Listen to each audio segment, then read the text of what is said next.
soit rendu à notre Seigneur. Nous allons lire je vais parler un peu de notre thème que je veux terminer ça, non pas ce dimanche. Je vais en parler juste un tout petit peu et nous allons terminer. Nous sommes dans Matthieu chapitre 7. Amen. À partir du verset 13. Matthieu chapitre 7, à partir du verset 13.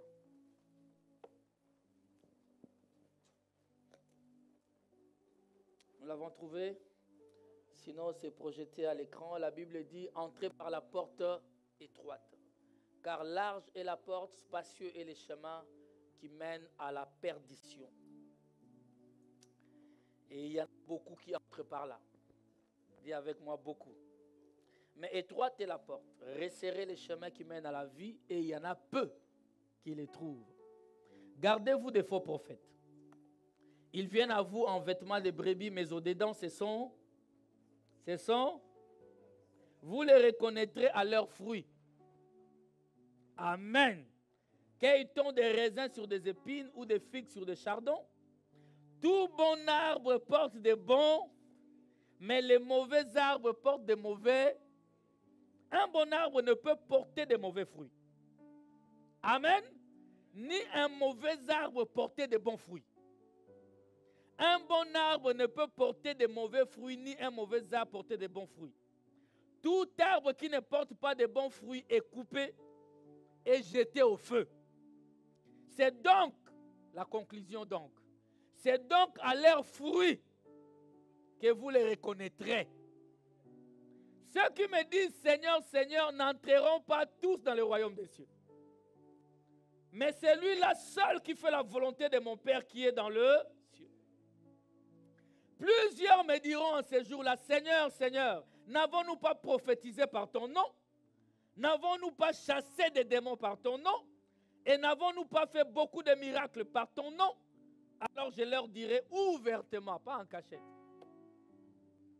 Je ne vous ai jamais, retirez-vous de moi, vous qui commettez l'iniquité. Qu'un enfant de Dieu dise Amen. Nous pouvons nous asseoir. Nous avons commencé ce thème, je crois que ça fait déjà la 5e fois, 5e dimanche aujourd'hui. Amen. Et nous sommes en train de rappeler aux enfants de Dieu que l'éternité est une histoire de sélection. L'éternité est une histoire de sélection. C'est-à-dire que nous avons un sélectionneur qui est le Seigneur Jésus-Christ, le coach par excellence, et qui nous a choisis bien avant la fondation du monde pour que nous puissions hériter de la vie éternelle. C'est son choix. On n'a pas discuté de son choix. Amen. Voilà pourquoi il dit ici que étroite est la porte, resserré est le chemin qui conduit à la vie éternelle. Et il dit clairement que peu seulement, amen, peu seulement trouvent ces chemins-là. Et il dit large est la porte, la route qui conduit à la perdition, beaucoup y vont. Amen. Bien aimé, ne t'étonne pas qu'en ces jours-là, qu'on ne soit pas nombreux. Qu'on ne soit pas nombreux. Dieu a déjà dit qu'il y aura peu. Et on a vu avec vous, alléluia, qu'au temps de Lot, il y a eu que Lot et ses 2 filles qui ont été sauvées. N'est-ce pas que c'est peu? Amen. Au temps de Noé, il y a eu que Noé, sa femme, ses 3 fils et leurs femmes. Ce qui fait 8 personnes qui ont été sauvées au temps de Noé. 8. Donnez-moi l'amen bien. 8 seulement. Bien aimé, ne viens pas à l'église par mouvement. Ne viens pas à l'église par mouvement. Ceux qui viennent à l'église doivent savoir pourquoi nous venons à l'église. Pourquoi je viens? Je viens ici pour préparer mon éternité. Amen. C'est lui qui vient à l'église sachant qu'il est là pour préparer son éternité.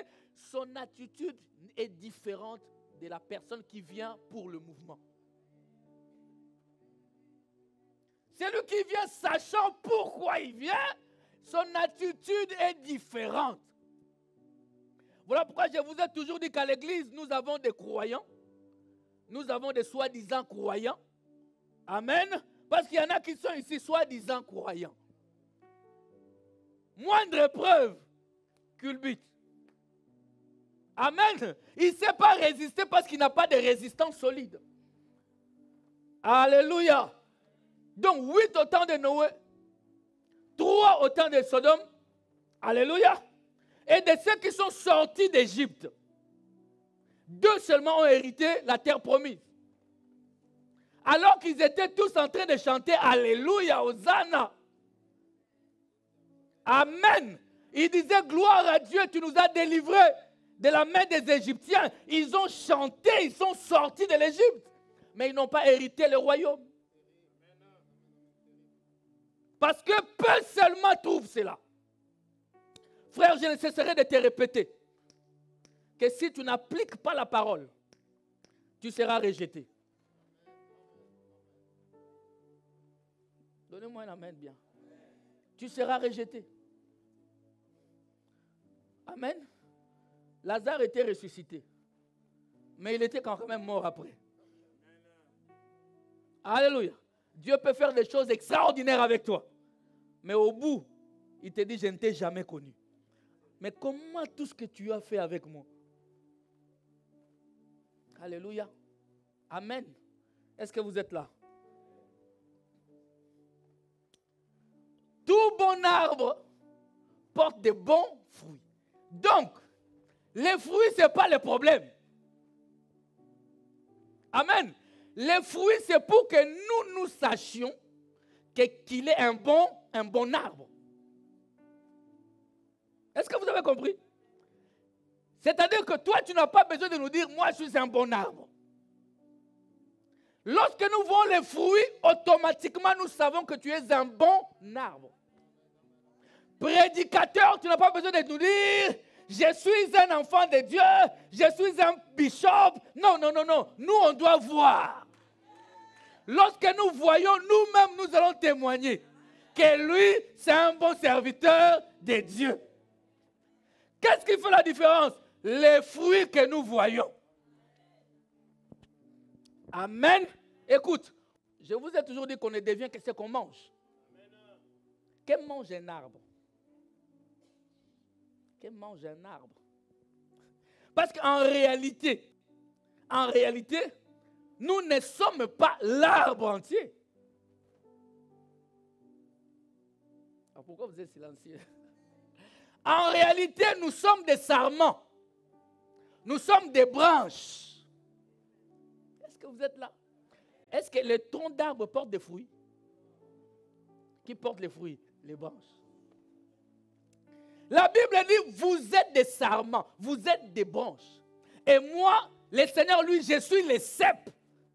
Et vous êtes des sarments. Donc, je suis les troncs d'arbres. Et vous, vous êtes des branches. Alléluia. La branche ne peut vivre que s'il est attaché au cep. C'est-à-dire au tronc d'arbre.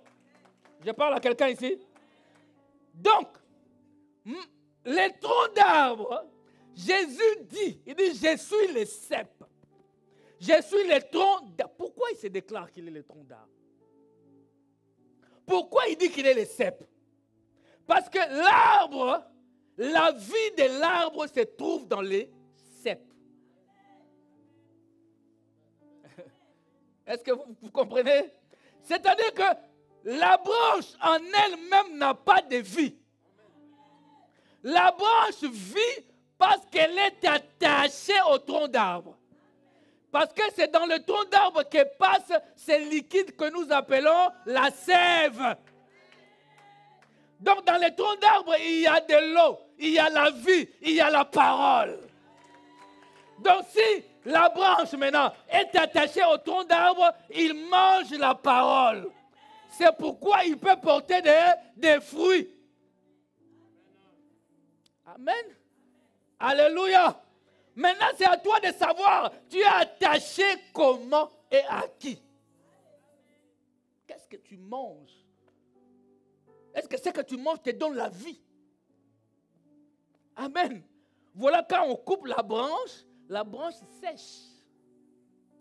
Parce qu'en elle-même, elle n'a pas de vie. Elle ne trouve de vie qu'en étant attachée. Donc, en étant branche, mon frère, ma soeur, notre travail ce matin, midi, demander à Dieu, laisse-moi m'attacher à toi. Je me lève le matin, je dis, Seigneur, attaché. Alléluia. Alléluia. Laisse-moi m'attacher. Si tu es attaché au mauvais tronc, tu produiras autre chose. Amen. Alléluia. Voilà pourquoi la Bible dit, vous les reconnaîtrez par leurs fruits. Mon frère, j'ai dit ça ne vient pas à l'église par mouvement. Ne va pas prier. Même les chabis ici, c'est mon petit du quartier. Il ne vient pas ici par mouvement parce que c'est mon yaya du quartier. Amen. Frère, en ce qui est les choses de Dieu là, il n'y a pas d'amitié. C'est la vie éternelle. Je viens ce dimanche. Je viens l'autre dimanche. Après dimanche, je vois qu'il n'y a aucune nourriture dans cette église-là. Mais parce que j'ai des amis là-bas, je continue. Tu vas mourir. Non, je dis à quelqu'un, tu vas mourir. Dans cette église-là, il y a beaucoup de jeunes, l'ambiance des jeunes. Tu vas mourir. La chorale là-bas, elle chante trop bien. Tu vas mourir avec la chorale. Amen. Mais lorsque l'homme de Dieu, le pasteur de cette église-là se met debout, qu'est-ce qu'il te donne comme nourriture? Posons-nous la question, qu'est-ce que nous mangeons? Moi, j'aime beaucoup ce pasteur-là. Il a des attitudes de jeunes. Tu vois, les jeunes, ça attire la jeunesse. Tu vas mourir avec lui. Je vous dis la vérité, tu vas mourir avec lui. Je ne viens pas parce qu'il s'habille, parce que... Non, ça n'a rien à voir. Cette phrase, je l'ai dit toujours depuis très longtemps. On ne jauge pas un serviteur de Dieu par sa manière de parler, par sa manière de s'habiller, si sa femme est belle ou pas. Il y a même des gens qui vont prier parce que sa femme est belle. Frère, sa femme est belle, toi tu vas prier là-bas parce que sa femme est belle.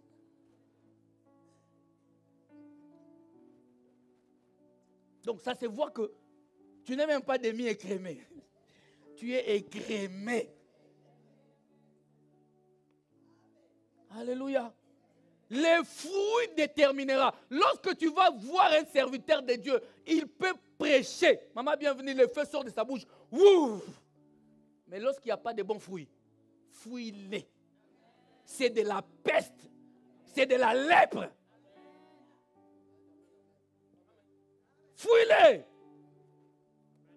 Parce qu'un jour, tu vas pleurer avec lui, lui avec toi. Mais devant le Seigneur, plus de chemin de retour. Alléluia. Nous prêchons ainsi pour que nous comprenions ces choses. Frères, attachez-vous au Seigneur. Attachez-vous au Seigneur. Car les choses de Dieu ne sont pas là pour qu'on vienne s'amuser. Tu t'es réveillé là, bien habillé, maquillé, costume, tu viens pour qu'on s'amuse. Donnez-moi un amen. Toi et moi, nous prions pour que nous soyons dans les peu. Nous voulons être dans les peu là qui va hériter le royaume. Mais les petits nombres là, moi je vais être dedans. Moi je vais être dedans. Je préfère, qu'est-ce que tu auras à gagner toute la terre, toute la richesse de ce monde et perdre la vie éternelle? Amen. Dans cette église-là, il n'y a pas vraiment... Mais toute ma famille prie là-bas. Et moi, mon père était pasteur avant sa mort. Quand on grandissait, chacun a choisi son église. Et il ne nous a jamais dit, priez chez moi. Non. Il demandait seulement, c'est une église chrétienne. On chante Jésus là-bas. On prêche Jésus. Ah, Tu as déjà grandi. Prends ta route. Amen.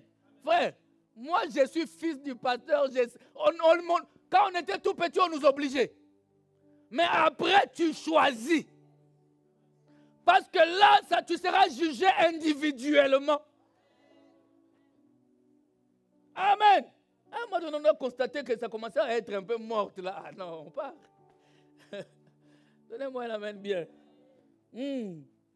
C'est donc à leurs fruits que vous les reconnaîtrez. Je vous avais dit que quand Jésus parle ici, il ne parlait pas aux païens. Il parle aux Juifs, aux enfants d'Israël qui connaissaient les dieux d'Israël. C'est à eux qu'il parle.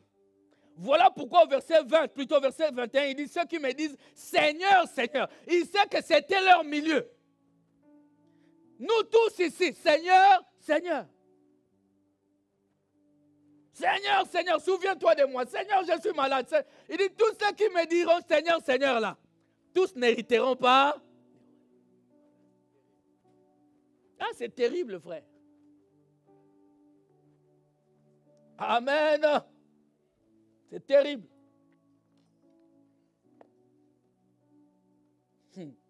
N'hériteront pas le royaume des cieux. Mais c'est lui-là seul qui fait la volonté de mon Père qui est dans le... La volonté de son Père, c'est la parole de Dieu. Amen. Ce sont cette catégorie de personnes qui entreront par la porte étroite. Parce que dans cette porte-là, on ne rentre pas chargé. Amen. Dans cette porte-là, vraiment l'écriture qui dit déchargez-vous là, tu es totalement déchargé. Et tu peux entrer par la porte étroite. Est-ce que quelqu'un peut me donner un amen bien? Entrez par la porte étroite. Ne cherchez pas à entrer par une autre porte. J'ai regardé l'heure. Vous êtes là? Amen. C'est très important. Cet enseignement, je vais basculer dans l'enlèvement très bientôt. Parce que qu'est-ce qui se passe? Et là, ça sera une autre... On va monter un peu. Parce que la Bible dit que peu seulement entreront, n'est-ce pas? Prends maintenant. Au temps de Noé, combien sont entrés dans l'arche? Ils étaient 8. Amen. Mais il y avait un. Lui, il était parti avant. Non, je ne sais pas si tu m'as saisi. Il y avait un d'entre les 8 là. Lui, il est parti avant que la pluie ne tombe. Alléluia. Il y en a qui réfléchissent. Il est parti avant. Il n'a pas vu la pluie descendre. Lui, il a été enlevé. Alléluia. Amen. Entre le choix de rentrer dans l'arche ou de partir avant, tu choisis quoi? Alléluia. La Bible dit, Enoch a été enlevé. C'est-à-dire qu'il n'a pas vu la mort. Alléluia. C'est-à-dire que c'était un homme, il marchait seulement comme ça, puis il est parti. Mais comment tu peux comprendre ça? J'aimerais un jour vivre ça. Ah, y a-t-il qui veulent vivre ça un jour? L'enlèvement, c'est ce que nous attendons. Je vous ai toujours dit qu'un enfant de Dieu n'attend pas la fin du monde. On va voir ça. Un enfant de Dieu n'attend pas les jugements derniers. Si tu attends les jugements derniers, tu n'as pas encore compris c'est quoi la cité du Dieu vivant. Nous ici, nous n'attendons pas la fin du monde. Nous n'attendons pas les jugements derniers. Nous attendons l'enlèvement. Parce que l'enlèvement va s'opérer avant tout ça. Donnez-moi un amen, frère. Ça va s'opérer avant tout ça. Nous irons dans les airs à la rencontre du Seigneur. Parce que la Bible dit que les saints jugeront le monde. Moi, peut-être tu vas croire que j'exagère, mais moi, je ne serai pas jugé. Alléluia. Papa Gisèle, moi je ne serai pas jugé. Moi je jugerai le monde. Ah, quelle catégorie de personnes sommes-nous? C'est beau, c'est beau. Moi je jugerai le monde, frère. C'est-à-dire que moi je monterai à la rencontre du Seigneur. Je vous donne envie des choses que je veux dire. Moi je monterai un jour, toi et moi. Je dis, nous monterons. Laisse-moi croire que tu viendras avec moi, n'est-ce pas? Laisse-moi le croire. Un jour, nous allons nous retrouver dans les airs. Parce que dans sa première venue, il ne va pas toucher les sols. Il va s'arrêter dans les airs. Et ceux qui auront cru en lui, qui auront la révélation de l'enlèvement, il faut la voir. Tu ne peux pas participer à quelque chose dont tu n'en as pas la révélation. Aïe. Quelque chose où on te le prêche jamais. Tu ne sais pas c'est quoi. Tu ne peux pas y participer. Parce que c'est une convocation à la fête des noces. Est-ce que tu connais la direction? Tu as l'invitation. Alléluia. Est-ce que quelqu'un est là avec moi? Nous allons monter à la rencontre du Seigneur dans les airs. Nous irons à la fête des noces. Pendant ce temps, les demi-écrémés et les autres catégories vont rester sur la terre. Est-ce que vous me suivez? C'est là qu'il y aura des tribulations, la grande tribulation. Et lorsque Jésus-Christ reviendra dans sa gloire pour le jugement, il ne viendra plus seul. Il viendra avec son épouse, toi et moi. Donc il sera assis sur le trône et moi je serai l'épouse à côté. Quand tu vas juger le monde, il va juger le monde avec moi à ses côtés. C'est pourquoi il faut être bien avec moi. Peut-être que j'aurai pitié de toi. Que quelqu'un acclame le Seigneur très fort. Alléluia.